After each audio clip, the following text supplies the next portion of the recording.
मेरी कहानी बचपन से ही धनुष की प्रत्यंचा पर लिखी गई। जब अन्य राजकुमार खेलते थे, मैं लक्ष्य साधता था। किशोरावस्था में ही मैंने तलवार उठा ली थी, क्योंकि मुझे पता था मेरे समय में शांति नहीं, परीक्षा आने वाली है।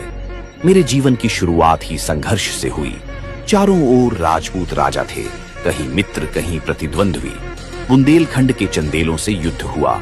महोबा की भूमि पर तलवारें बोली, वीर गिरे और इतिहास ने आल्हा ऊदल जैसे नाम सुने। यह युद्ध केवल राज्य के लिए नहीं था, ये राजपूत सम्मान की टकराहट थी। पर असली तूफान उत्तर पश्चिम से उठा। मोहम्मद गोरी, उसने हमारी सीमाओं को ललकारा, हमारे देवालयों को अपमानित किया। मैंने उसे चेतावनी नहीं दी, सीधे सामना किया। तराइन का पहला युद्ध हुआ।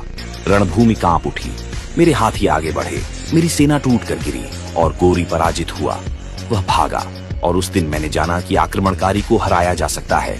और शायद यही मेरी सबसे बड़ी भूल भी थी। मैंने उसे जीवित छोड़ दिया। समय बीता और गोरी फिर लौटा।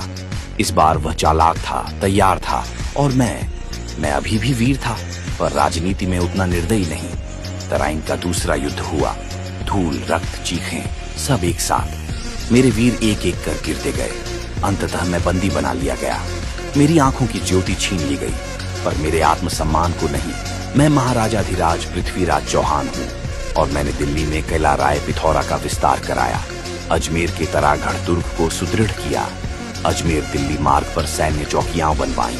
अपने राज्य में मंदिरों का संरक्षण व पुनर्निर्माण कराया तथा जनता और सेना के लिए सरोवर व बावड़ियाओं बनवाकर अपने राज्य की रक्षा, धर्म और जीवन तीनों को एक साथ संभाला।